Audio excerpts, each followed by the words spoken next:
السلام علیکم ورحمۃ اللہ وبرکاتہ۔ الحمد للہ رب العالمین، والصلاة والسلام علی محمد بن عبد اللہ الامین۔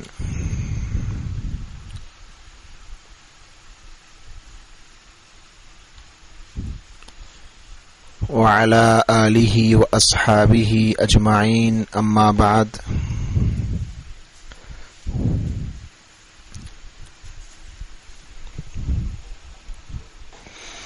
قال اللہ تبارک وتعالی فی القرآن المجید: اعوذ باللہ من الشیطان الرجیم، بسم اللہ الرحمن الرحیم۔ وَلَقَدْ آتَيْنَا لُقْمَانَ الْحِكْمَةَ أَنِ اشْكُرْ لِلَّهِ وَمَنْ يَشْكُرْ فَإِنَّمَا يَشْكُرُ لِنَفْسِهِ وَمَنْ كَفَرَ فَإِنَّ اللَّهَ غَنِيٌّ حَمِيدٌ۔ وَإِذْ قَالَ لُقْمَانُ لِابْنِهِ وَهُوَ يَعِظُهُ يَا بُنَيَّ لَا تُشْرِكْ بِاللَّهِ إِنَّ الشِّرْكَ لَظُلْمٌ عَظِيمٌ۔ يا بني إنها إن تك مثقال حبة من خردل فتكن في صخرة أو في السماوات أو في الأرض يأتي بها الله إن الله لطيف خبير۔ يا بني أقم الصلاة وأمر بالمعروف وانهى عن المنكر واصبر على ما أصابك إن ذلك من عزم الأمور۔ ولا تصعر خدك للناس ولا تمش في الأرض مرحا إن الله لا يحب كل مختال فخور۔ واقصد في مشيك واغضض من صوتك إن أنكر الأصوات لصوت الحمير۔ قال النبي صلى الله تبارك وتعالى عليه وسلم: كل مولود يولد على الفطرة فأباه يوهدانه وينصرانه أو كما قال عليه الصلاة والسلام۔ محترم و مکرم قابل صد احترام عزیز ماؤں اور بہنوں، دنیا میں پائے جانے والے ہر مسلمان کا اس بات پر ایمان ہے کہ قرآن مجید قیامت تک آنے والی ساری انسانیت کے لیے رہنمائی والی کتاب ہے۔ دنیا میں جو قوم اپنے آپ کو کامیاب بنانا چاہتی ہے، اس کو قرآن مجید کی رہنمائی میں زندگی گزارنا انتہائی ضروری ہے۔ اللہ تبارک و تعالی نے امت مسلمہ پر یہ احسان فرمایا ہے کہ اللہ نے قرآن جیسی عظیم دولت ہم کو عطا فرمائی۔ یہ اور بات ہے کہ آج کئی ایسے گھرانے مسلم سماج میں پائے جاتے ہیں جنہیں خود قرآن مجید کی عظمت کا، قرآن مجید کے مقام کا، قرآن مجید کی اہمیت کا، قرآن مجید کے مرتبے کا علم نہیں ہے۔ قرآن مجید گھرانوں میں رکھا ہوا ہوتا ہے، لیکن قرآن کو سمجھنے کا، پڑھنے کا، دیکھنے کا بھی مہینے گزر جاتے ہیں، موقع مسلمانوں کو نہیں ملتا۔ لوگ اپنے حالات کے سدھرنے کا راستہ ادھر ادھر تو تلاش کرتے ہیں، لیکن حالات کے بننے کا، حالات کے سنورنے کا راستہ اللہ پاک نے قرآن مجید میں بیان کیا ہے، اس قرآن میں تلاش نہیں کرتے۔ قرآن مجید میں اللہ تبارک و تعالی نے ایسے مضامین بیان فرمائے ہیں جو قیامت تک آنے والی انسانیت کے لیے ان کی ضرورت بھی ہے، ان کی حاجت بھی ہے، اور ان کے لیے ہر قدم پر کام آنے والے مشعل راہ بھی ہے۔ بس اس بات کی ضرورت ہے کہ مسلمان قرآن سے اپنے رشتے کو مضبوط کر لے۔ میں نے آپ کے سامنے چند آیتیں سورہ لقمان کی تلاوت کی ہے اور ایک حدیث پاک کا ٹکڑا بھی پڑھا ہے۔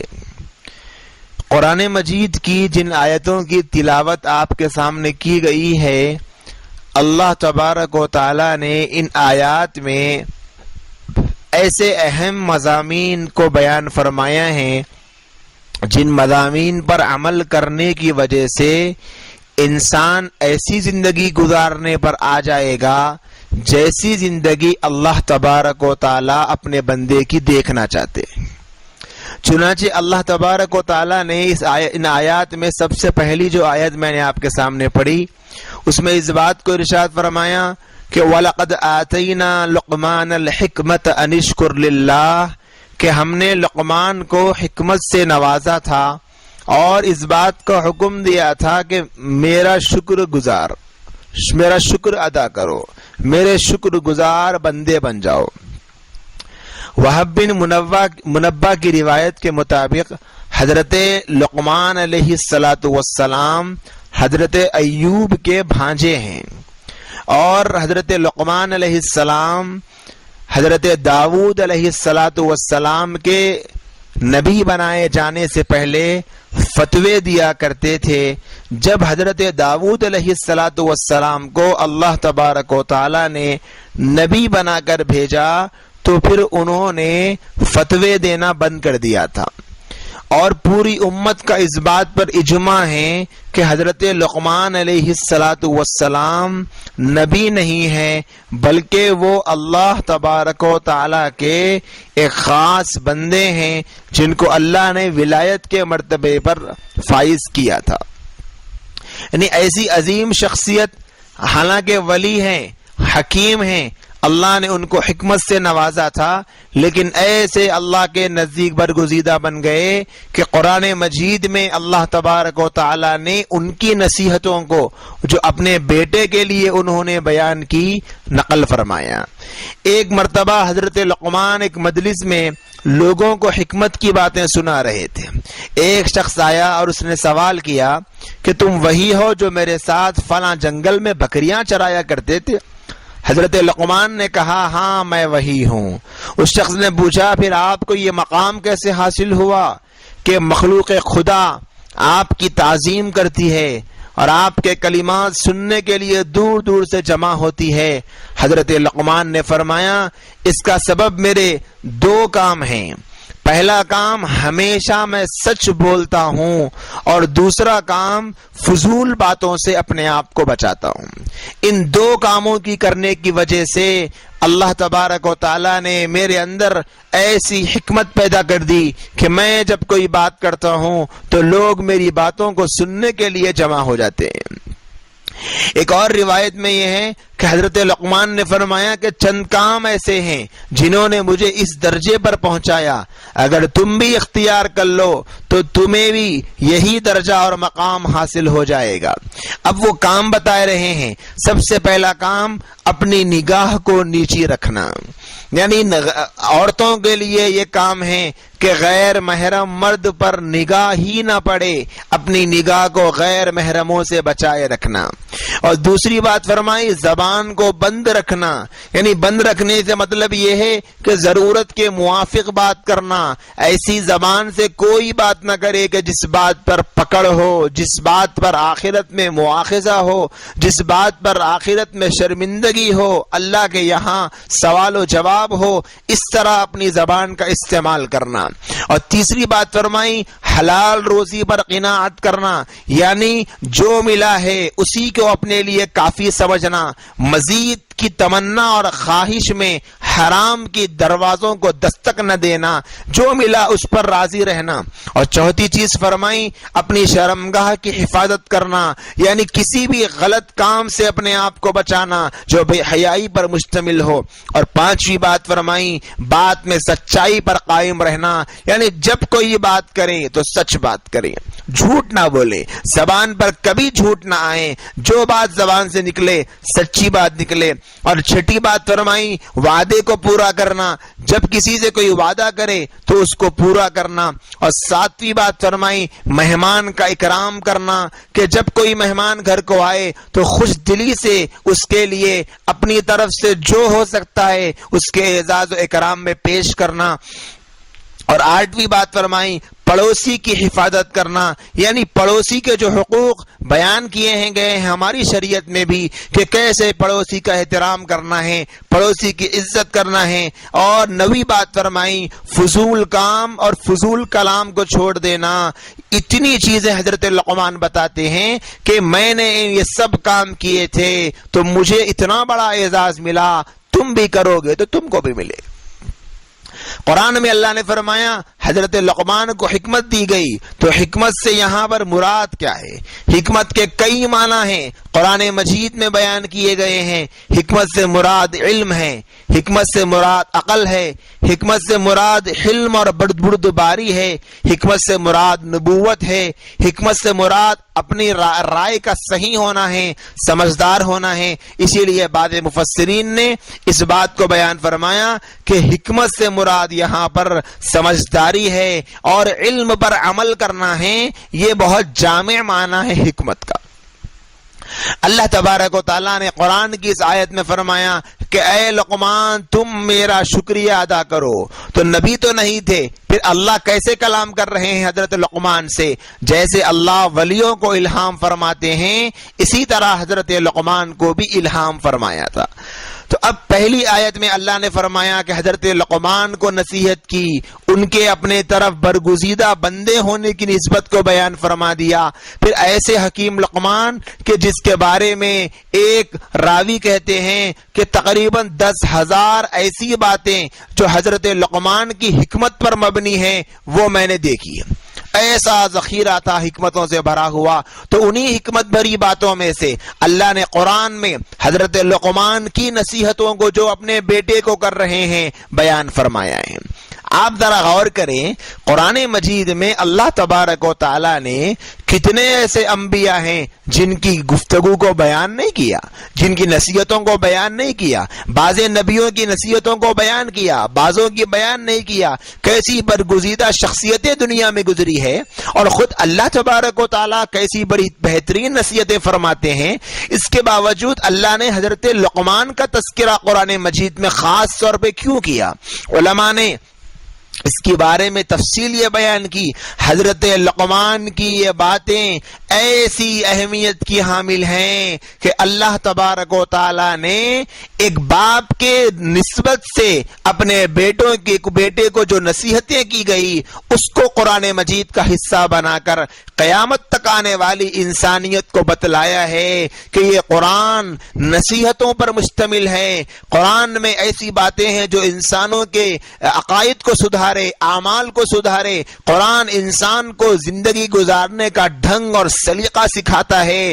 اگر اللہ کو کسی بندے کی باتیں اتنی پسند آ جاتی ہے تو اللہ اس کو بھی قرآن کا حصہ بناتے ہیں تاکہ قیامت تک یہ قصہ اور یہ واقعہ ہر قرآن پڑھنے والا اپنی زبان سے پڑھتا رہے۔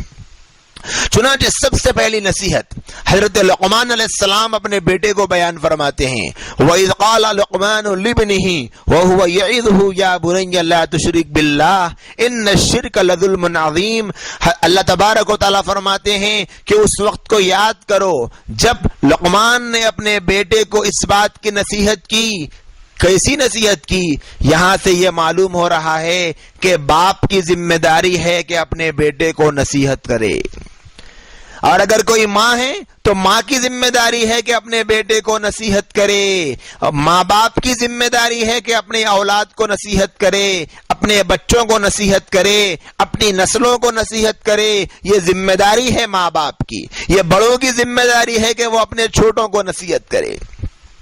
نصیحت کیا کر رہے ہیں سنیں، یا بنی لا تشرک باللہ، اے میرے بیٹے اللہ کے ساتھ کسی کو شریک نہ ٹھہرانا، یعنی اللہ کے ساتھ شرک مت کرنا، اللہ کی ذات عالی کے ساتھ کسی کو مت جوڑنا، اللہ کی قدرتوں کے ساتھ، اللہ کی طاقت کے ساتھ، اللہ کے کمال کے ساتھ، اللہ کی صفات کے ساتھ، اللہ کی جو خصوصیات ہے اس کے ساتھ کسی کو نہ جوڑنا۔ ان الشرک لظلم عظیم، یقیناً شرک بہت بڑا ظلم ہے، ظلم عظیم ہے۔ مفسرین کہتے ہیں شرک کو ظلم کہا گیا۔ ظلم کا مطلب یہ ہوتا ہے کہ کسی چیز کو غیر محل میں استعمال کرنا، یعنی کوئی چیز ایسی ہے کہ وہ کام اور وہ عمل اس جگہ کرنے کا ہی نہیں ہے، جیسے کسی غیر خدا کو خدا کہنا، یہ غیر محل میں، یعنی ایسی جگہ ایسی چیز جو خدا کہنے کے قابل ہی نہیں ہے اس کو خدا کہنا، جو بے جان ہے، جو لاچار ہے، جو بے بس ہے، جو بے بس ہے، جو بے کس ہے، اس کو اللہ کے برابر کر دینا یا اللہ کے ساتھ شریک ٹھہرانا، یہ ظلم ہے، یہ شرک ہے، اور شرک سے بڑا کوئی ظلم نہیں ہے۔ اسی لیے فرمایا ان الشرک لظلم عظیم، یقیناً شرک بہت بڑا ظلم ہے۔ قیامت تک آنے والی پوری انسانیت کے لیے اس پہلی نصیحت میں، جس سے توحید کا عقیدہ مضبوط ہوتا ہے، ایک وارننگ ہے، ایک الارم ہے کہ تم اپنے دلوں کا جائزہ لے کر دیکھو، کہیں تمہارے بھی دل میں شرک کی چنگاریاں تو نہیں پنپ رہی ہے۔ ہو سکتا ہے کہ تم اپنی زبان سے تو خود کو موحد کہو، توحید پرست کہو، اللہ کے ایک ہونے کی زبان سے گواہیاں دو، لیکن کہیں تمہارے اعمال میں شرک کی مکسنگ تو نہیں ہے، تھوڑا سا اپنا جائزہ لے کر دیکھ لو۔ ان الشرک لظلم عظیم، شرک سے بڑا کوئی ظلم نہیں ہے، شرک سے بڑا کوئی گناہ نہیں ہے۔ قرآن کے ایک اور مقام پہ اللہ فرماتے ہیں ان اللہ لا یغفر ان یشرک بہ ویغفر ما دون ذلک لمن یشاء، یقیناً اللہ سب گناہوں کو معاف کر دے گا لیکن شرک کو معاف نہیں کرے گا۔ اللہ کو شرک کرنے والے سے اور شرک کے عمل سے اتنی سخت نفرت ہے جتنی کسی اور عمل سے نہیں ہے۔ اللہ تعالیٰ شرک کرنے والے مشرک کو بہت ناپسند کرتا ہے۔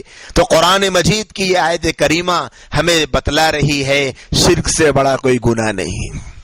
بڑے ہی افسوس کے ساتھ کہنا پڑتا ہے کہ مسلم معاشرے میں بعض ایسے مسلمان جنہوں نے قرآن کو اپنے گھر میں برائے نام رکھا ہوا ہے، وہ جس دین پہ چلتے ہیں وہ ان کے آبا و اجداد کا دین ہوتا ہے، وہ چلتے ہیں اپنے آبا و اجداد کے طریقوں پر، زبان سے دعوے کرتے ہیں قرآن پر چلنے کے، لیکن جن طریقوں پہ چلتے ہیں وہ اپنے آبا و اجداد کے، اپنے بڑوں کے، اپنے پرکھوں کے، اپنے خاندان کے بڑوں کے، اپنے دادی اور نانی کے بنائے گئے من گھڑت طریقوں کو دین سمجھ کر اس پر چلتے ہیں، لیکن زبان سے دعویٰ یہ کرتے ہیں کہ ہم قرآن پہ چلتے ہیں۔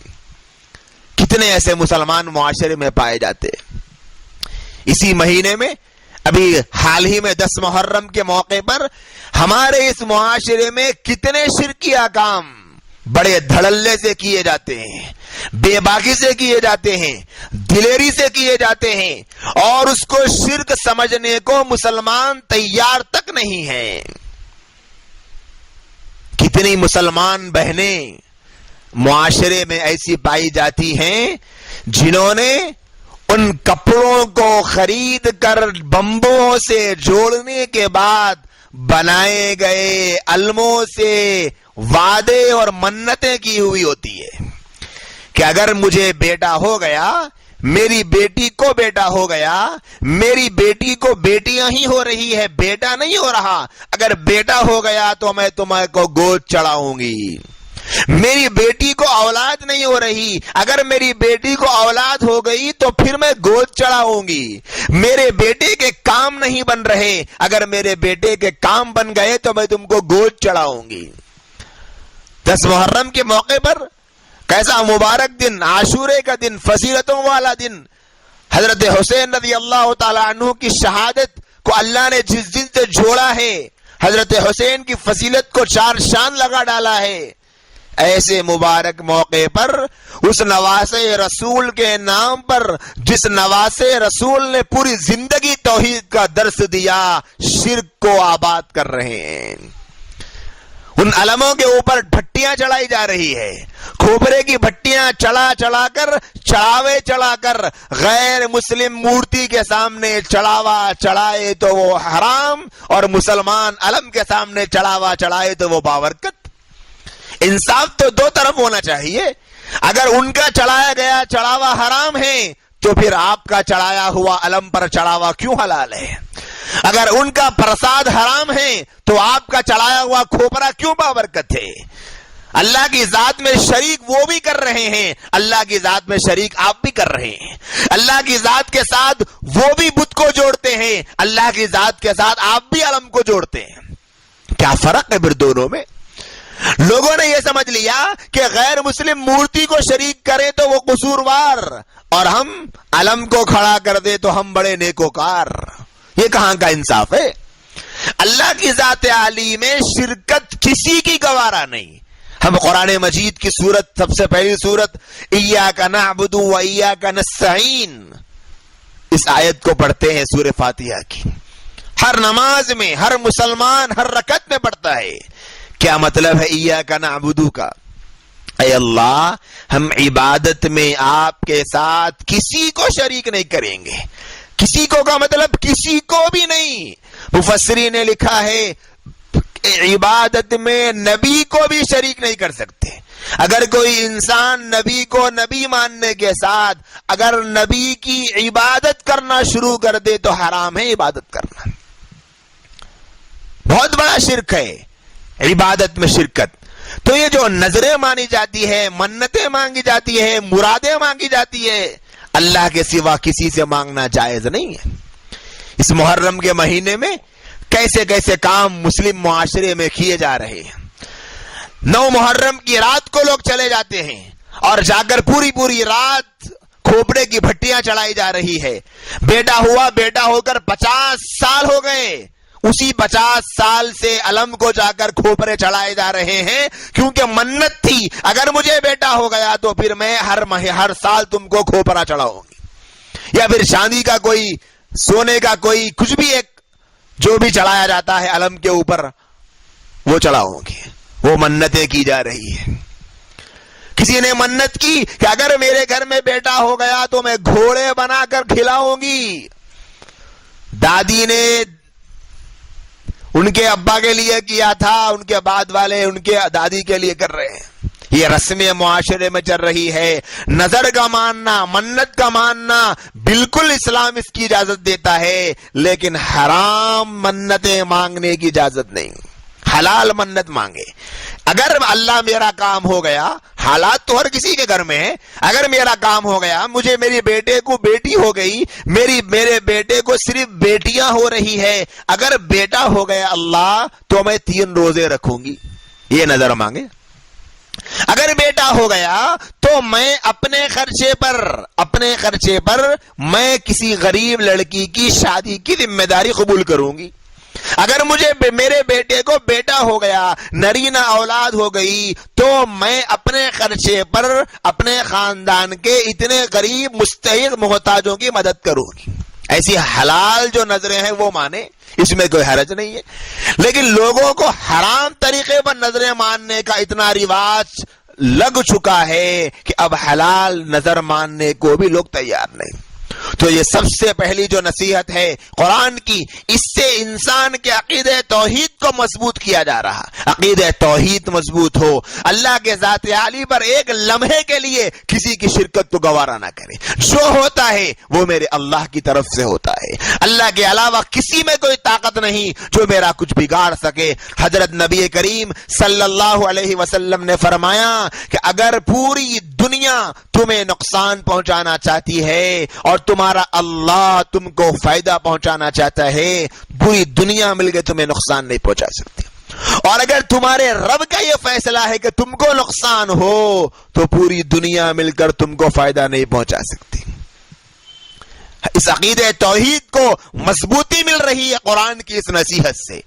ہم اپنا جائزہ لے کر دیکھیں، آج کتنے ہمارے گھر کے کام کاج ہیں، کسی کا گھر میں کام نہیں بن رہا، کوئی پڑھنے کے بعد کامیاب نہیں ہو رہا، کسی کو پڑھائی کے بعد نوکری نہیں مل رہی، کسی کو نوکری مل رہی تو سیلری صحیح نہیں مل رہی، کسی کو سیلری مل رہی تو اس پر جماؤ نہیں ہو رہا، کسی کو بیماری کے بعد بیماری آ رہی، مشقت کے بعد مشقت آ رہی، مصیبت کے بعد مصیبت آ رہی، کسی گھر میں کسی بیٹی کی شادی نہیں ہو رہی۔ کتنے مسائل سے آج دو چار ہے مسلم معاشرہ، لیکن یقین کس پر ہے؟ یقین ہے کہ ایسا لگتا ہے کہ کسی نے ہمارے ساتھ کچھ کر دیا ہے، کسی نے پھونک مارنے لگوا دیے. ہمارے گھر میں چڑیل کا سایہ ہے, ہمارے گھر پہ جن کا سایہ ہے, ہمارے گھر پر پاک جن کا سایہ ہے, ہمارے گھر پر شیاطین کا سایہ ہے. اب تو اللہ معاف کرے, مسلمانوں کی زبانوں سے یہ جملے بھی سننے کو مل رہے ہیں کہ ہماری بیٹی کے آنگ میں دیوی ماتا آ گئی ہے, کالی ماتا آ گئی ہے. ارے بھائی, کسی ماتا کا حقیقت سے تعلق ہی نہیں ہے. جتنی ماتاؤں کا نام سنتے ہیں, کیا ان ماتاؤں کا کوئی وجود تھا؟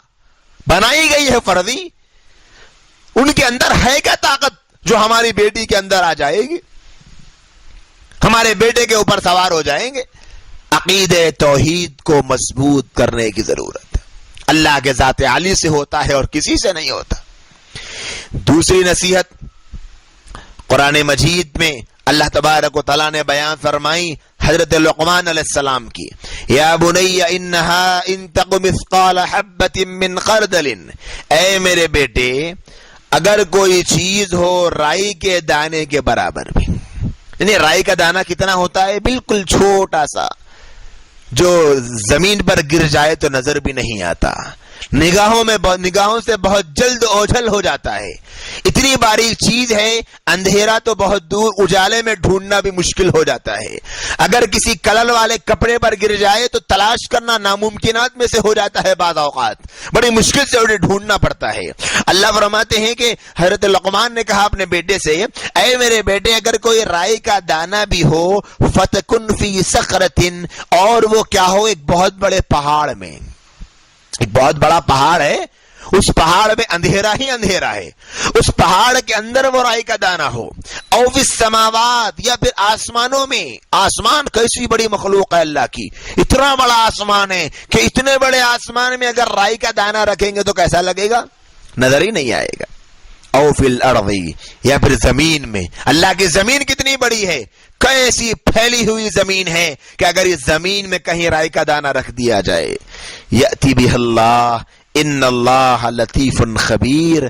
تو اللہ کے اس قرآن سے ہم کو یہ عقیدہ مل رہا ہے, دوسرا عقیدہ توحید سے متعلق, کہ اگر تم نے رائی کے دانے کے برابر بھی کوئی عمل کیا ہے, چاہے وہ پہاڑ کے چوٹی میں جا کر, اندھیری غار میں جا کر کرو, یا پھر اتنا بڑا آسمان ہے اگر اس آسمان میں کر لو, یا پھر زمین میں کر لو, اللہ پاک اس عمل کو کل قیامت کے دن دکھائیں گے. فرض کر لو کہ رائی کے دانے کے برابر چھوٹا سا گناہ ہے, فرض کر لو, اور یہ بھی فرض کر لو کہ کوئی بہت بڑا پہاڑ ہے, اس پہاڑ کے اندر تم چلے گئے گناہ کرنے کے لیے, اس نیت سے کہ کوئی مجھے نہ دیکھے, وہاں سب سے چھپا کر پہاڑ کی اندھیری میں, اس پہاڑ کی بڑی چوڑائی میں, اس کے اندر کی سیاہی میں چھپ کر گناہ کر لو. یا فرض کر لو کہ آسمانوں پر تو یہ مخلوق جا نہیں سکتی, کہ اگر آسمان پر جانے کا اللہ تم کو اختیار دے دے, تم کو اتنی طاقت دے دے کہ تم آسمان میں چلے جاؤ اور پورے آسمان میں کہیں پر بھی گناہ کر لو, کوئی بھی گناہ کر لو. یا پھر فرض کر لو کہ زمین کے کسی بھی حصے میں, کسی بھی خطے میں, ایسی جگہ جہاں تم کو کوئی دیکھنے والا نہ ہو, وہاں چھپ کر گناہ کر لو. حضرت لقمان فرماتے ہیں, اے میرے بیٹے اس گناہ کو اللہ کل قیامت کے دن تمہارے سامنے لا کر دکھائے گا. یا گناہ ہو یا نیکی ہو, اللہ اس کو لا کر دکھائے گا کل قیامت کے دن. معلوم ہوا کہ اللہ تبارک و تعالیٰ کی قدرت اتنی وسیع ہے کہ کوئی بھی اللہ کی قدرت سے نہیں بچ سکتا, کوئی نہیں بچ سکتا. جب پہاڑ کے اندر سے چھپ کر کوئی کام کیا جائے تو اللہ پاک اس کو دکھائے گا. تو آج کل کے جو نوجوان اپنے بستروں کے اوپر اپنے سروں پر کپڑوں کو اوڑھ کر گناہوں کے بازار گرم کر رہے ہیں, کہ اللہ پاک ان گناہوں کو ظاہر نہیں کرے گا.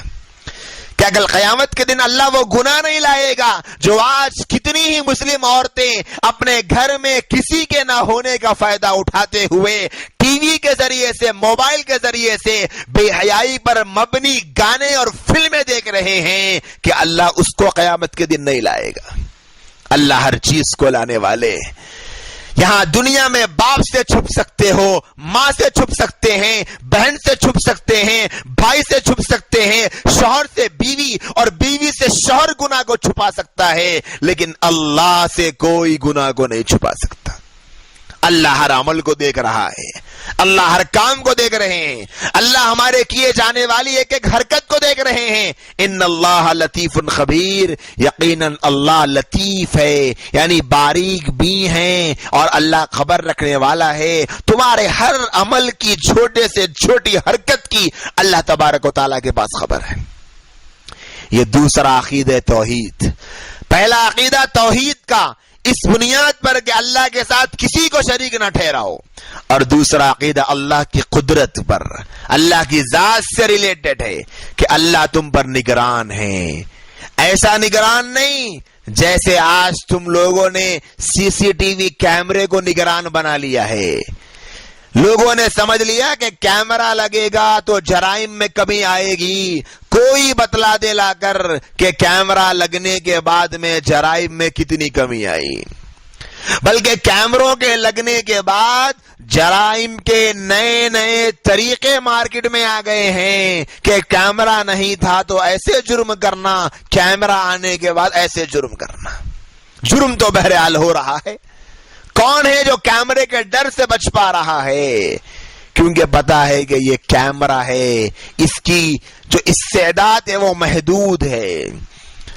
ایک جانب گھومتا ہے تو دوسرے جانب دیکھ نہیں پاتا، آگے کا دیکھتا ہے تو پیچھے کا نہیں دیکھ پاتا، لیکن اللہ کی ذات عالی وہ ذات ہے جو ہر سمت میں دیکھتی۔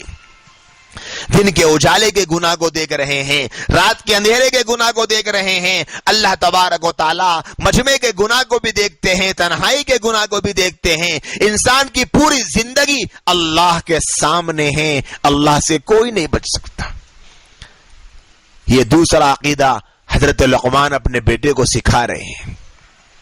اس کے بعد تیسرا عقیدہ، یہ تو عقیدے سے متعلق نہیں، تیسرا جو حکم دیا جا رہا، جو نصیحت کی جا رہی، یہ اعمال سے متعلق ہے۔ یا بنی اقم الصلاۃ، اے میرے بیٹے نماز کو قائم کرنا، نماز کو قائم کرنا۔ نماز کے قائم کرنے کا لفظ اللہ نے استعمال فرمایا، نماز کے پڑھنے کا لفظ استعمال نہیں فرمایا۔ اقم الصلاۃ، نماز کو قائم کرنا۔ مفسرین نے لکھا ہے نماز کو قائم کرنے کا مطلب نماز کو اس کے آداب، اس کے شرائط اور اس کے جیسے ادا کرنا ہے، ارکان کو اس طرح ادا کرنا، انتہائی اطمینان کے ساتھ جیسے جو رکن ادا کرنا ہے ویسے ادا کرنے کا نام ہے نماز کو قائم کرنا۔ تیسرا حکم دے رہے ہیں۔ پہلی نصیحت شرک نہ کرنا، دوسری نصیحت اللہ دیکھ رہا ہے، تیسری جو نصیحت ہے وہ نماز پڑھنا، نماز کو قائم کرنا۔ اب اس نصیحت کو سامنے رکھ کر ہم سب کو بھی اپنا جائزہ لینے کی ضرورت ہے کہ آج مسلم معاشرے میں نماز پڑھنے کا کتنا رجحان ہے۔ سب سے پہلی چیز، اللہ نے 5 نمازیں فرض کی ہے، جس میں سے کتنے مسلمان ایسے ہیں جو ایک بھی نہیں پڑھتے؟ کتنے ایسے مسلمان ہیں ہفتے میں ایک مرتبہ جمعہ کے دن نماز پڑھ لیتے ہیں اور یہ سمجھ لیتے ہیں کہ ہم نے یہ پڑھ لی تو بھی بہت پڑھ لی، اور کتنے ایسے ہیں جو جمعہ کو بھی نہیں پڑھتے، صرف جاگنے کی راتوں کے نام سے جن راتوں کو انہوں نے سمجھ لیا ہے کہ اسی رات میں نماز پڑھنا ہے، حالانکہ وہ جاگنے کی رات نہیں، عبادت کی رات تھی۔ شب معراج، شب برات، شب قدر، ان راتوں کو نماز پڑھتے اور عیدین کی نماز پڑھتے ہیں۔ بہت تھوڑی مقدار میں ہیں ایسے لوگ جو نماز پڑھتے تو ہیں لیکن 5 وقت کی نہیں پڑھتے، بہت تھوڑی مقدار میں 5 وقت کی نماز بھی نہیں پڑھتے۔ اور جتنے لوگ نماز پڑھتے بھی ہیں ان کی نمازوں کا حال یہ ہے کہ اللہ اکبر کہنے سے لے کر السلام علیکم تک جس اللہ کے لیے نماز پڑھی جا رہی ہے وہ اللہ، اس اللہ کو چھوڑ کر باقی سب یاد آتے ہیں، اللہ ہی یاد نہیں آتے ہیں۔ ایک صحابی رسول رضی اللہ عنہ مسجد میں آئے، اللہ کے نبی صلی اللہ علیہ وسلم تشریف فرما تھے۔ آ کر نماز پڑھی، نماز سے فارغ ہوئے اور نبی علیہ السلام کی خدمت میں آ کر بیٹھے. اللہ کے نبی نے فرمایا کہ جاؤ نماز پڑھ کر آؤ، تم نے نماز نہیں پڑھی. وہ پھر گئے، نماز ادا کی، تشریف لائے اور آ کر بیٹھے. نبی نے فرمایا کہ نماز پڑھو، تم نے نماز نہیں پڑھی. وہ پھر گئے، پھر نماز ادا کی، واپس آئے، نبی کی خدمت میں بیٹھے. نبی سے پوچھا یا رسول اللہ میں نماز کیسی پڑھوں؟ اللہ کے نبی نے فرمایا جیسی نماز مجھ کو پڑھتے دیکھو ویسی نماز پڑھو. پھر محدثین نے اس صحابی کو اللہ کے نبی نے کیوں واپس بھیجا تھا اس کی ریزن اور اس کی وجہ بتلائی کہ وہ نماز تو پڑھے تھے لیکن انہوں نے قیام کو، رکوع کو، سجدے کو جلدی جلدی ادا کیا تھا، تیز تیز نماز پڑھ رہے تھے. تو نبی صلی اللہ علیہ وآلہ وسلم نے ان کو اس بات کا حکم دیا کہ اپنی نماز کو دہراؤ. کیوں؟ کیونکہ نماز کو اطمینان سے ادا کرنا یہ بھی نماز کا ایک اہم رکن ہے. اس کو تعدیل ارکان کہتے ہیں. نماز کے ایک ایک رکن کو اعتدال کے ساتھ ادا کرنا. ایسا نہیں کہ نماز پڑھ رہے ہیں تو ایسا لگ رہا ہے جیسے کوئی سرکس کر رہے ہیں. آج کل ہماری نمازوں کا حال کچھ اسی طرح ہو چکا ہے.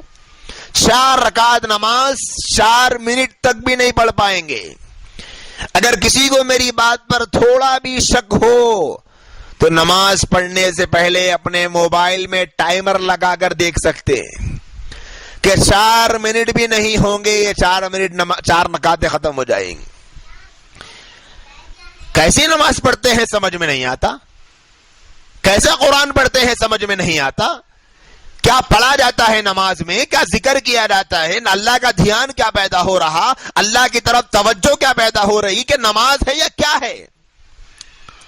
اللہ اکبر کہہ دیا، الحمدللہ رب العالمین الرحمن الرحیم، ایسی تیزی کے ساتھ قرآن کو پڑھا جاتا ہے ایسا لگتا ہے کہ رمضان کے مہینے میں مسجد کے امام جو تراویح پڑھاتے ہیں اس تراویح کی نقل اپنی نماز میں کر رہے ہیں.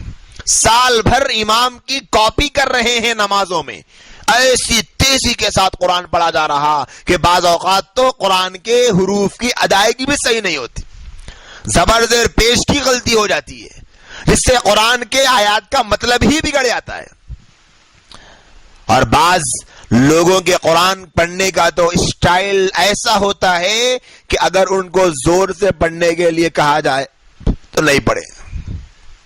کیوں؟ کیونکہ وہ یقین کے ساتھ کہہ سکتے ہیں اس بات کو کہ مولانا میں ایسا قرآن پڑھتی ہوں کہ میرے قرآن کو اللہ کے سوا کوئی نہیں سن سکتا، کیونکہ میں پڑھتی ہوں اتنا بھیانک قرآن، کوئی سن ہی نہیں سکتا میرے قرآن کو.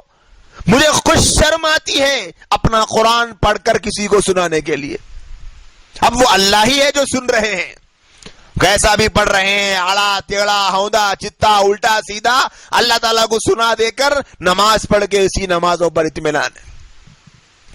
اگر یہی نمازیں جن نمازوں کی قبولیت پر اطمینان ہے اور ایک امید ہے کہ اللہ شاید ان نمازوں کو قبول کر کے ہماری مغفرت کر دے گا، کل قیامت کے دن اللہ پاک کے بعد جب یہ نمازیں لے کر جائیں گے ہو سکتا ہے کہ 1000 نمازیں لے کر جائیں تو 999 نمازیں تو ایسی ہو جس کے بارے میں یہ کہا جائے کہ تم نے یہ تو نمازیں پڑھی ہی صحیح نہیں ہے. قبول ہونا تو دور کی بات ہے، تم نے صحیح پڑھی ہی کہاں ہے. تم 3 مرتبہ سبحان ربی العظیم پڑھتے بھی نہیں تھے، اڑ جاتے نماز رکوع سے، اور سجدے میں جاتے ہیں 3 مرتبہ سبحان ربی الاعلیٰ اتنی تیزی سے پڑھتے ہیں کہ پہلا سبحان ربی الاعلیٰ ابھی پورا ادا بھی نہیں ہوتا، دوسرا پڑھ لیتے اور سجدے سے اڑ جاتے ہیں. نماز ہے یا پھر کوئی گلے پر چھری رکھ کر نماز پڑھواتا ہے؟ ایسی نماز پڑھ رہے ہیں. اپنے نمازوں کا حال دیکھنے کی ضرورت ہے. یہ تو میں ان کے لیے کہہ رہا ہوں جو نماز پڑھنے والے ہیں، جو دیندار ہیں، جو 5 وقتہ نمازی ہیں. انہیں اپنے نمازوں کے بارے میں جائزہ لینے کی ضرورت ہے کہ میری نماز میرے رب کے بارگاہ میں کیسی قبول ہو رہی ہے. نبی کریم صلی اللہ علیہ وسلم نے ایک حدیث میں ارشاد فرمایا کہ جو بندہ نماز ایسی لاپرواہی سے پڑھتا ہے، قرآن میں اللہ نے فرمایا فویل للمصلین الذین هم عن صلاتهم ساہون، ہلاکت ہے ان نماز پڑھنے والوں کے لیے جو اپنے نمازوں میں سستی کرتے ہیں نمازوں کی ادا کرنے میں. کیسی نمازیں پڑھتے ہیں؟ ایک تو وقت پہ ادا نہیں کرتے. خواتین میں یہ مرض بہت زیادہ ہے. بعض اکابر علماء نے مسئلہ لکھا ہے کہ اگر کوئی عورت نماز کو اس کے وقت سے بغیر کسی سبب کے تاخیر کرے گی تو یہ بھی گنہگار ہوگی. صرف تاخیر کرنا گناہ ہوگا، کیونکہ عورت کے لیے اذان بھی شرط نہیں ہے. نماز کا وقت ہو گیا عورت نماز پڑھ سکتی ہے. اذان کا سننا عورت کے لیے ضروری نہیں ہے. وہ اپنے پاس کیلنڈر میں ٹائم دیکھ لے گا، جیسے ہی عصر کا وقت شروع ہوا بس اس کے کچھ وقت بعد نماز پڑھ لے. اذان کے سننے کی کوئی ضرورت نہیں ہے عورت کے لیے. لیکن کتنی ایسی بہنیں ہیں جو اذان ہو جاتی ہے، نماز ہو جاتی ہے، ظہر کو عصر کے قریب، عصر کو مغرب کے قریب، مغرب کو عشاء کے قریب اور عشاء کو آدھی رات کے قریب پڑھتی ہے. یہ بھی گناہگار ہوگی. تو نبی علیہ السلام نے فرمایا جو نماز ایسی لاپرواہی سے پڑھتے ہیں اللہ پاک کو ان کی نماز کی کوئی ضرورت نہیں. اللہ پاک اس نماز کو منہ پر پھینک کے مار دیتے کہ جاؤ تمہاری نماز کی مجھے ضرورت نہیں. تو یہ تیسری نصیحت قرآن میں کہ اے میرے بیٹے نماز کو قائم کرنا. پھر جب توحید کا عقیدہ مضبوط ہوا اور اللہ کے دیکھنے کا استحضار پیدا ہوا اور اعمال میں نماز اگر درست ہو گئی، ان تین کاموں کے کرنے کے بعد چوتھا کام اور پانچواں کام ہے وَأْمُرْ بِالْمَعْرُوفِ وَانْهَ عَنِ الْمُنْكَرِ، کہ جب خود نیک بن جائیں، خود کے اندر نیکی آ جائے، خود پابند صلاۃ ہو جائے تو پھر دوسروں کو نیکی کا حکم دو. وَأْمُرْ بِالصَّلَاةِ وَأْمُرْ بِالْمَعْرُوفِ، نیکی کا حکم دو. وَانْهَ عَنِ الْمُنْكَرِ، اور برے کاموں سے روکو. یہ قرآن کا حکم ہے، نیکی کی دعوت دینا اور برائی سے روکنا. اس حکم کے بارے میں نبی کریم صلی اللہ علیہ وسلم کی زندگی کا جائزہ لے کر دیکھیں تو پتہ چلتا ہے کہ اللہ کے نبی نے کبھی بھی اپنی زندگی کو اس حکم سے خالی نہیں فرمایا.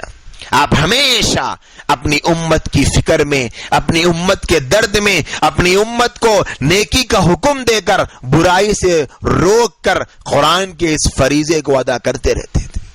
یہاں تک کہ اپنی بیٹی فاطمہ لختے جگر نور نظر، جس کے بارے میں فرمایا فاطمہ مجھ سے ہے میں فاطمہ سے ہوں، فاطمہ میرے جسم کا ٹکڑا ہے، فاطمہ میرے دل کا ٹکڑا ہے، جس کے بارے میں کئی فضیلتیں حدیث میں آئی ہے. جب اللہ کے نبی علیہ السلام کے پاس حضرت فاطمہ ملنے کے لیے آتی تو نبی علیہ السلام کھڑے ہو جاتے اور بیٹی فاطمہ کی پیشانی پر بوسہ لیتے.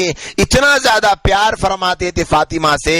لیکن ایسی فاطمہ کے بارے میں نبی علیہ السلام نے خود ان کو یہ فرمایا تھا یا فاطمہ انقذی نفسک عن النار فانی لا املک عنک من اللہ شیئا، اے میری بیٹی فاطمہ تم اپنے آپ کو جہنم کی آگ سے بچا لینا، میں تمہارا باپ تمہیں جہنم کی آگ سے نہیں بچا سکتا. کس کو کہہ رہے ہیں؟ اپنی بیٹی کو، اپنے خاندان کو، اپنے کنبے کو، اپنے قبیلے کو، ایک ایک کو نبی صلی اللہ علیہ وسلم نے اس فریضے کو ادا کر کے نیکیوں کا حکم دیا، گناہ سے بچایا. صحابہ نے کیا، صحابیات نے کیا. امت کا ایک بہت بڑا طبقہ تاریخ بھری پڑی ہے جنہوں نے اپنے چھوٹوں کو دین کی دعوت اور اپنے ماتحتوں کو اور اپنے علاوہ لوگوں کو چاہے وہ کسی بھی عمر کے ہو نیکی کا حکم اور برائی سے روکنے کا اہتمام کیا ہے. آج قرآن مجید کی اس حکم پر میرا اور آپ کا کتنا عمل ہے، ہمیں اپنا جائزہ لے کر دیکھنے کی ضرورت ہے. کیسی ہماری زندگیاں گزر رہی ہیں. خاص طور پر ان ماں باپ کو توجہ دینے کی ضرورت ہے جن کے گھرانوں میں بچے ہیں. آج ایک باپ اپنے بیٹے کے ساتھ کیسا سلوک کر رہا ہے، آج ایک ماں اپنی بیٹی کے ساتھ کیسا برتاؤ کر رہی ہے. اس حکم کے بارے میں بیٹی بلوغ کی عمر کو پہنچ رہی ہے، وہ نماز نہیں پڑھتی. کون سی ایسی ماں ہے جس کا دل کڑتا ہے اپنی بیٹی کے بے نمازی ہونے کو دیکھ کر؟ کتنی مرتبہ ایسی کتنی مائیں معاشرے میں ہم کو ملے گی جنہوں نے راتوں میں مصلوں کو بھگایا ہے اپنی بیٹیوں کے بارے میں سوچ کر اپنے آنکھوں سے آنسوؤں کو نکالا ہے. اپنی بیٹیوں کے بارے میں کتنی مائیں رونے والی ہے کہ اے اللہ میری بیٹی پردہ نہیں کرتی، میں کیسے اپنے بچی کو سمجھاؤں۔ کتنی مائیں ہیں جو اپنی بیٹیوں کو پردے کا حکم دیتی ہے، کتنی مائیں ہیں جو اپنی بیٹیوں کو نماز کا حکم دیتی ہے۔ کئی لڑکیاں تو ایسی ہیں جو بلوغ کو پہنچ چکی اور ان کے نکاح کی عمریں ہو چکی، بعضیں تو نکاح کر کے اپنے سسرال جا چکی، لیکن انہیں قرآن کی سورۃ الفاتحہ بھی پڑھنے نہیں آتی، اس میں بھی غلطیاں ہیں۔ انہیں پاکی اور ناپاکی کے مسائل کا پتہ نہیں ہے، انہیں پردہ کس سے کرنا اور کس سے نہیں کرنا وہ نہیں پتا ہے، انہیں حلال اور حرام مال کا فرق نہیں پتا ہے۔ کتنی ایسی بچیاں ہیں۔ آج کیا کر رہی ہے مائیں؟ ہمارے اپنے گھرانوں میں، ہمارے اپنے ماحول میں، ہمارے اپنے معاشرے میں، ہماری اپنی سوسائٹی میں آج کے بچے سب سے بڑے مظلوم بنے ہوئے ہیں ان کے ماں باپ اور ان کے بڑوں کی بے حسی کی وجہ سے۔ آج ماں دیکھ رہی ہے کہ بچہ سگریٹ پی رہا ہے، گٹکا کھا رہا ہے، بالوں کو دیکھے تو لڑکی نظر آتا ہے، ہاتھوں میں چوڑی پہنا ہوا ہے، کانوں میں بالی پہنا ہوا ہے، گلوں میں ہار پہنا ہوا ہے، ناک میں عورتیں جو ڈالتی ہے وہ ڈالا ہوا ہے۔ کیا کر رہا ہے؟ نام تو مرد کا ہے، دکھتا ہے عورت۔ ہے کسی ماں کو فکر؟ ہے کسی باپ کو فکر کہ میرے اپنے بچے کا حال کیا ہے؟ میرے اپنے بچے کا شمار کن لوگوں میں ہوتا ہے؟ بستی کے غنڈوں میں میرے بچے کا شمار ہوتا ہے یا بستی کے شریفوں میں میرے بچے کا شمار ہوتا ہے؟ آج یہ معاشرہ کس راستے پہ جا رہا ہے؟ پولیس اسٹیشنوں میں جا کر دیکھ لے، جتنے قصے ہمارے بچوں اور بچیوں کے بگڑنے کے ہیں اتنے شاید کسی کے نہ ہو۔ کیوں؟ اس لیے کہ بڑوں نے اپنی ذمہ داری کو محسوس نہیں کیا، بڑوں نے اپنی ذمہ داری سے آنکھ چرائی ہے۔ آج ماں باپ کو اپنے بچوں کو ٹائم دینے کے لیے ٹائم نہیں ہے، بولے کہ نہیں یہ ٹائم نہیں ہے ہمارے پاس۔ بچہ بیچارہ ابھی توتلی پتلی زبان سے بولنا ہی شروع کرتا ہے، اسے لے جا کر اسکول کی غلامی کی زنجیروں میں جکڑ دیتے ہیں کہ بولے کہ جاؤ اسکول میں رہو، 2 نہیں 5,000 دیں گے لیکن ہمارے اس بچے سے ستانے کو ہمارا پیچھا چھڑاؤ۔ آپ کا بچہ آپ کے بچے کی شرارت کو، آپ کے بچے کی تکلیف کو، آپ کے بچے کے ستانے کو خود آپ نہیں برداشت کر سکتے تو اسکول والے کیوں برداشت کریں؟ آپ کا خون ہے۔ جب آپ کو اس کے ستانے پر صبر نہیں آ رہا تو پھر اسکول کے مینجمنٹ کو کیوں صبر آئے گا؟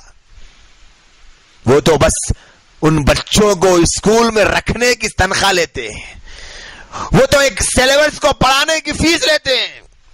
اور آج بچوں کو میں جو دینی بگاڑ پیدا ہو رہا، بچوں کے اندر جو دین سے دوری پیدا ہو رہی، بچوں کے اندر اللہ اور اللہ کے رسول کے متعلق معلومات کی کمی کا جو ایک بہت زیادہ رجحان پایا جا رہا، اس کا بہت بڑا سبب ہے کہ ان کے بڑوں کی ان کے اوپر نگرانی نہیں، اسکول میں چھوڑ دیا۔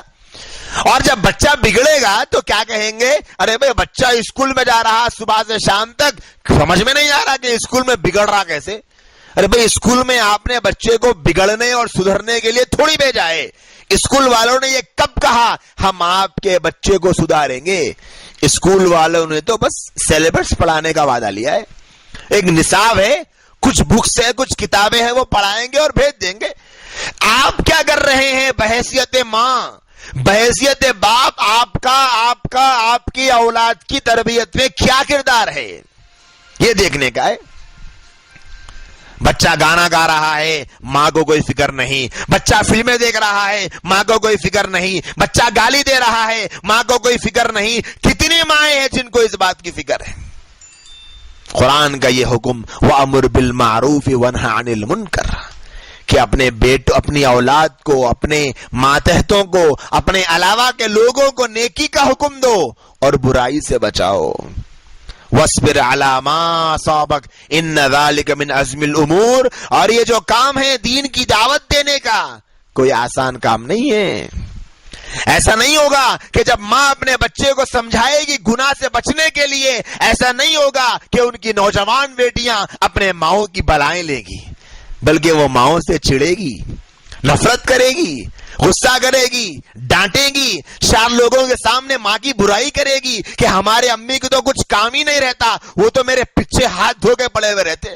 جب دیکھو جب سر پہ اوڑھنی اوڑھو, برقع پہنو, مکمل لباس پہنو, شارٹس مت پہنو, گانے مت سنو, فلمیں مت دیکھو, فلاں مت کرو, فلاں مت کرو, ایبروز مت بناؤ, یہ مت کرو. یہی کام ہمارے امی کا ہوتا ہے. آئیں گے حالات, تکلیفیں آئیں گی. قرآن کہتا ہے کہ وَاصْبِرْ عَلَىٰ مَا أَصَابَكَ, جو کچھ تم کو حالات آئیں گے ان کاموں کے کرنے کے بعد اس پر صبر کرو, صبر کرو. اور آگے فرمایا ان ذالک من عزم الامور, یہ ہمت والے کاموں میں سے, یعنی آنے والے حالات پہ صبر کرنا یہ ہمت والی چیزوں میں سے ہے. پھر آگے ایک اور نصیحت فرمائی وَلَا تُصَعِّرْ خَدَّكَ لِلنَّاسِ وَلَا تَمْشِ فِي الْأَرْضِ مَرَحًا. ابھی تک 5 نصیحتیں لقمان علیہ السلام کی ہو گئی. یہ 6ٹھی نصیحت یہ فرمائی کہ اپنے آپ کو لوگوں کے سامنے ایسے مت بٹھاؤ کہ ان سے رخ پھیر لیا کرو, یعنی تکبر نہ کرو. وَلَا تَمْشِ فِي الْأَرْضِ مَرَحًا, اور زمین پر اکڑ کر نہ چلو, یعنی زمین پر اکڑ کر چلنا اور یہ تکبر کرنا یہ بہت بری علامت ہے. اللہ تبارک و تعالیٰ اترانے والوں کو پسند نہیں کرتا. اللہ تبارک و تعالیٰ کو یہ چیز پسند نہیں آتی. اللہ تعالیٰ نے حدیث نے فرمایا کہ بڑائی میری چادر ہے. حدیث قدوسی ہے. حدیث قدوسی کا مطلب اللہ تبارک و تعالیٰ اللہ کے نبی کو بیان فرماتے ہیں, اور اللہ کے نبی خود راوی ہوتے ہیں اس حدیث کے, اور اللہ کے نبی یہ فرماتے ہیں کہ اللہ نے یہ فرمایا. تو اس میں حدیث قدسی میں یہ ہے کہ تکبر اور بڑائی میری چادر ہے, جو اس چادر کو پھاڑنے کی کوشش کرے گا وہ ذلیل ہو جائے. اپنے آپ کو بڑا نہ سمجھو, بے حیثیت ہے ہم اللہ کے سامنے. اللہ ہے سب سے بڑے, اللہ سب سے بڑے ہے. اپنے آپ کو بڑا سمجھنے کا مرض ایسا ہے کہ اس مرض کے آنے کے بعد 20 بیماریاں انسان میں پیدا ہو جاتی. پھر آخری نصیحت یہ فرمائی 7ویں نصیحت وَقْصِدْ فِي مَشِّيكَ وَغْضُضْ مِنْ صَوْتِكَ إِنَّ أَنْكَرَ الْأَصْوَاتِ لَصَوْتُ الْحَمِيرِ, کہ اپنی چال میں درمیانہ چال چلو, نہ اتنی تیز چلو کہ گر جاؤ چلتے ہوئے, کہ یہ مومن کے وقار کے خلاف ہے. نہ اتنا آہستہ چلو کہ تکبر لگنے لگے کہ لوگ بعض اوقات آہستہ آہستہ چلتے ہیں تاکہ لوگ ان کے چلنے کو دیکھیں, تو تکبر بھی نہ کرو. درمیانہ چال چلو, یہ چال اللہ کو پسند نہیں ہے. درمیانہ چال مومن کی ہوتی ہے, اور جو تکبر والی چال ہوتی ہے وہ متکبر کی, اور جو آہستہ چلتے ہیں وہ بھی تکبر کی علامت ہے. یا پھر عورتوں کی طرح مت چلو, کیونکہ عورتوں کی طرح چلنا مردوں کے لیے مناسب نہیں. پھر آگے فرمایا ان انکر الاصوات لصوت الحمیر, سب سے بری جو آواز ہے وہ گدھے کی آواز ہے. یعنی ایسی بات کرو کہ بالکل اعتدال والی, درمیانہ گفتگو ہو, اعتدال پر مبنی ہو, دھیرے بات کرو. اتنا بھی دھیرے نہ کرو کہ آگے والے کو سنائی نہ دے, اتنا بھی نہ چیخو کہ آگے والے کے کان پھٹ جائیں, اس کو وحشت ہو, اس کو تکلیف ہو, اس کو اذیت ہو. آج ہمارے مسلم معاشرے میں دیکھ لیں, ٹی ویوں میں دیکھ کر ہمارے بعض مسلم گھرانوں میں چیخ اور پکار کا مزاج بہت بڑھتا جا رہا. اگر سامنے بھی بیٹھا ہوگا بیٹا, ماں چیخ کر پکارے گی, ایسے چیخ کے بلائے گی کہ 10 گھروں تک آواز چلی جائے کہ بیٹی کو ماں نے بلایا ہے. چیخ و پکار اللہ کو پسند نہیں ہے. یہ چیخ و پکار کی وجہ سے گھروں میں ٹینشنیں پیدا ہوتی ہے. لہذا اپنی گفتگو کو نرمی سے کریں, اعتدال سے کریں, دھیمی کریں. اللہ کے نبی صلی اللہ علیہ وسلم جب گھر میں تشریف لاتے تھے تو ایسے گھر میں آتے تھے کہ اگر کوئی سو رہا ہوتا تو سلام فرماتے تو سلام کا سن کر جواب دے دیتا, اور اگر کوئی جاگ رہا ہوتا تو سلام کا جواب دے دیتا, اور کوئی سو رہا ہوتا تو سلام کی آواز سے نیند بیدار نہ ہوتی. ایسے اعتدال سے آپ سلام فرماتے, جاگنے والے کو سنائی دے, سونے والے کو ڈسٹرب نہ ہو. لیکن ہمارے پاس تو پورا سسٹم الٹا چلتا ہے. یعنی کوئی گھر میں کچھ بھی کر رہا ہو, مرد بھی اس میں کچھ کم نہیں, اور عورتیں تو ماشاءاللہ پوچھیے مت. چیخ و پکار اللہ کو پسند نہیں ہے۔ نبی علیہ السلام کی جہاں صفات بیان کی گئی، آپ کی خصوصیات بیان کی گئی، ایک صفت یہ بیان کی گئی کہ آپ چیخ و پکار کرنے والے نہیں تھے۔ آپ کی گفتگو کا انداز بالکل پیارا ہوتا تھا، سلیقے سے بات کریں، مٹھاس سے بات کریں، نرمی سے بات کریں، اعتدال سے بات کریں، یہ نبی صلی اللہ علیہ وسلم کی سنت ہے۔ تو غرض یہ 7 نصیحتیں قرآن مجید کی آج ہمارے سامنے آئی۔ سب سے پہلی نصیحت عقیدہ توحید، شرک کسی کے ساتھ نہ کرو۔ دوسرا عقیدہ ہے اللہ کے دیکھنے کا، کہ اللہ دیکھ رہا ہے، کوئی گناہ کریں گے تو اللہ پاک اس گناہ کو لائیں گے۔ تیسری نصیحت ہے کہ نماز کو قائم کرو۔ چوتھی نصیحت ہے نیکی کا حکم دو۔ پانچویں نصیحت ہے برائی سے روکو۔ چھٹویں نصیحت ہے کہ جو حالات آئیں تو اس پر صبر کرو۔ اور ساتویں نصیحت ہے کہ کسی کے ساتھ تکبر نہ کرو۔ اور آٹھویں نصیحت ہے کہ اپنی چال میں اعتدال رکھو، گفتگو میں درمیانہ راہ اختیار کرو، نہ زیادہ چیخ کر بات کرو، نہ زیادہ دھیمی بات کرو۔ یہ 8 نصیحتیں قرآن مجید ہم کو بتاتا ہے۔ کیوں بتلا رہا ہے؟ اس لیے کہ ایک کان سے سنیں اور کان جھٹک کر دوسرے کان سے باہر نکال دیں۔ کہ ہم کو اس لیے بتا رہا ہے قرآن اس لیے بتلا رہا ہے کہ ہم ان کو بار بار پڑھ کر، بار بار سن کر، بار بار سمجھ کر خود عمل کرنے والے بنے۔ جس کو قرآن پر یقین ہوگا، جس کو قرآن مجید کی تعلیمات پر یقین ہوگا، جس کو نبی کریم صلی اللہ علیہ وسلم کے فرمودات پہ یقین ہوگا، ان کو چاہیے کہ وہ جن چیزوں کو ضرور اپنی زندگی میں لائیں۔ ایک آخری بات کہہ کر بات ختم کرتا ہوں۔